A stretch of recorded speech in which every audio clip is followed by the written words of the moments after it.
Hello, welcome back to the YouTube channel. I am Nick from Australia. Welcome to the New Zealand Warriors 2020 season review. Hope everyone's doing well on this Tuesday night. It is currently 7:50 p.m. It is November 17. Hope everyone is doing very well. Now, before I get into my New Zealand Warriors 2020 season review, I've had this guy asked for a shout out. Apparently, he watches my YouTube videos. He watches the channel, and his name is Kia Jong. Now, I really appreciate this. Now, apparently, this bloke's been watching my channel for a very long time, and apparently, he really likes my channel. So, I just want to give a quick shout out to Kia Jong. I hope you are having a fantastic day or night wherever you are in the world, mate. So, I hope you enjoy the channel and. Thank you for taking the time out of your day and to watch my videos. I really do appreciate it. It means a whole lot. It means a lot to me. So, thank you to Kia Jong. But now, let's get into my New Zealand Warriors season review. And, not the best year for the Warriors. They finished in 10th position on the competition ladder. Now, we'll go through their season and we'll talk about some of their good games and some of their bad games. They, didn't make the 8, so in my opinion, the season was a failure. In my opinion, if you miss the finals, I don't really see many positives. But for a team that is based in New Zealand to come over to Australia, be based on the Central Coast for a very long time, pretty much for like 18-week season. So the sacrifices that the New Zealand Warriors made were outstanding, and for a club like that to finish 10th, where they had a lot of loan players, it's a pretty good effort. So, let's have a look at their season. So, round 1, they took on Newcastle and they got beat 20 points to 0. That's pretty disappointing, to be honest. That's not a good way to start your season. And in round 2, they took on the Raiders. They got beaten that one 20 points to 6. So, they lost to two sides that made the 8 there. So, not a good start for them. And then they had the lockdown, obviously. And when they returned from lockdown, they beat the Dragons 18 points to 0. One of their best performances of the season too. They completed every set except for about one. So that's a pretty good win for the Warriors there against the Dragons. Then they showed what they do every week. They showed their consistency, didn't they? They got beat 26-0 the next week against the Penrith Panthers. So that's the Warriors. They win one week and then they lose the next. So hot and cold. And then they bounced back against my team, the Cowboys, winning that game 37 points to 26. And then they get beat by South the next week 40-12. And then they get flogged by Melbourne 50-6. Then they bounce back and they knock off the Broncos 26-16. Then they get beat by a team who I have not seen do well for a long time. They get beat by the Gold Coast 16 points to 12. Where is the consistency here for the Warriors? Honestly, so hot and cold. Then they get thrashed by Cronulla, 46-10. Then they get beat by the Roosters, 18-10. That's a pretty competitive game, Getting beat by the Roosters by 8, that's a pretty good effort considering they were the back-to-back premiers. So that's a pretty good effort to go down that one. Then they beat the West Tigers, 26-20, which was probably one of their good wins of the year, where they knocked off the Tigers. That was a game that they needed to win, and that pretty much ended the West Tigers season. So that was a good win for the Warriors there. Then they finally showed some consistency. They backed it up and they beat Manly, who were playing for a final spot, and they pretty much ended Manly's campaign as well, winning that game 26-22. Then they got beat against Penrith in a tight one, 18-12. Then they knocked off the Bulldogs 20-14, and then they knocked off the Knights 36-6. And then at this stage of the season, with 3 weeks to go to the finals, we're thinking the Warriors can make the 8. They're a good chance.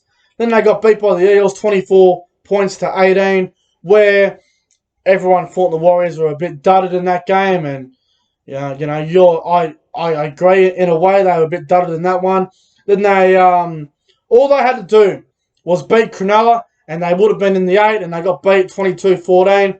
Then they lost to Canberra 26-14, and then in the last round, they beat Manly 40 points to 28. Now, I think overall, a very inconsistent season once again for the Warriors. They just don't know. They just don't seem to be able to find those consistent wins in a row. I think they only won 3 games in a row once this year. Let me have a look. Did the Warriors ever win 3 games straight this year? Hang on, I don't think they did. I know they won back-to-back games.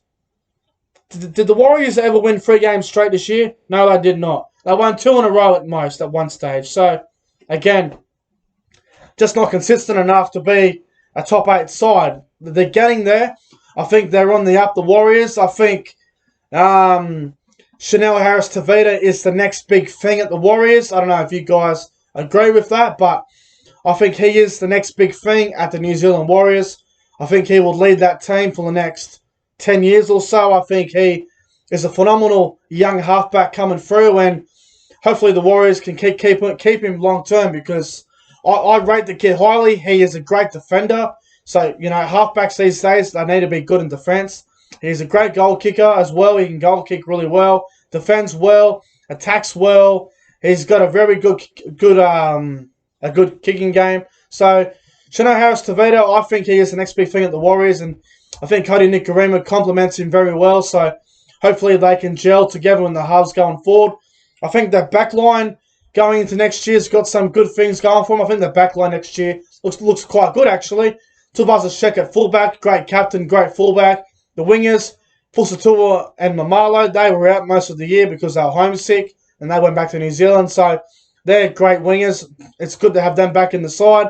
And then you got a strike centre in Peter Hiku. I thought he was outstanding this year. And they picked up Ewan Aiken, who had a great year at the Dragons. So they got a pretty good back line. The halves are good. The forward pack's looking strong next year. Obviously picking up Aden Fanua-Blake from the Manly Seagulls. Great signing there. Picking up Ben Murdoch-Masila from the Warrington Wolves. He is a great signing. There's talk that they're going to play him at front row. I don't know about that. I think he's better off at second row or at lock, personally. But I think he's probably going to play front row, which I don't think I have a problem with. And I've got some great back rowers, the Warriors. Eli Katoa, fantastic young back rower. Tohu Harris got back row of the season. And then you got other blokes there like Jack Murphy, who are looking really good. I think Jazz Tavaga is a good lock for the Warriors. And that bench is looking good. I thought Jermaine Brown had a pretty good year. I've got Leeson Almeida come back as well. Jack Murphy will probably be on the bench. I think the only thing that's holding the Warriors back is a good hooker.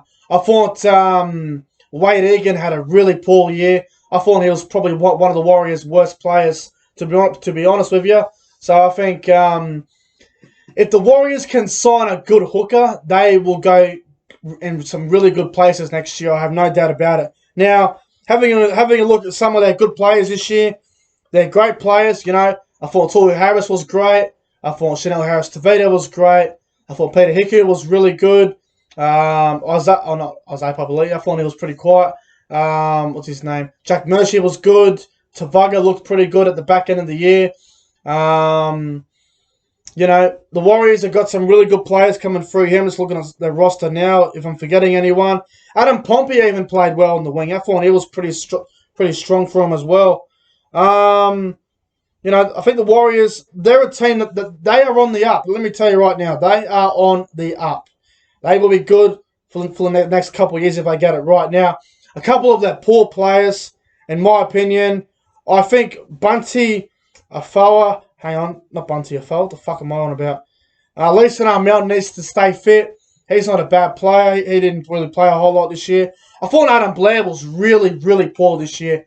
I thought he was disappointing, Adam Blair. He didn't do a whole lot. I know it was his last year. I know he was retiring. I know he missed his family, but Adam Blair was really poor. I thought Wade Egan was garbage. I thought he was probably their worst player, if I'm being honest. Patrick Herbert was a little bit disappointing, to be honest, as well. Kyle Lawton, not too good. Didn't do a whole lot. Ignatius Parsi, not a bad season, but he only played 6 games. So, they didn't have a lot of bad players, the Warriors. It's just the team overall.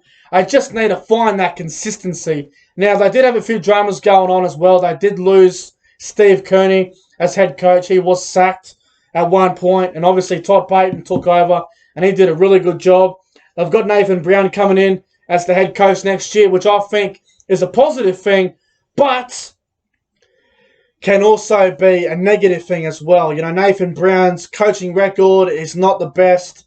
He has never done a whole lot with a good team, you know. So I think there's a lot of pressure on Nathan Brown. I think if he can get the Warriors firing, if he can get the Warriors to the finals next year, I will keep my mouth shut if the Warriors do well next year. All they need is a good hooker. That's all they need. Doesn't have to be a great hooker. Just someone who can do a job. Now, Wade Egan's not that guy. I thought he was the Warriors' worst player this year. I think a couple of players that the Warriors should really look at. I think Jake Granville might be available. He's not a bad player. He's decent. Who else is on the market, to be honest? Nathan Peets, you know, he's average. He could be okay. You never know at a new club.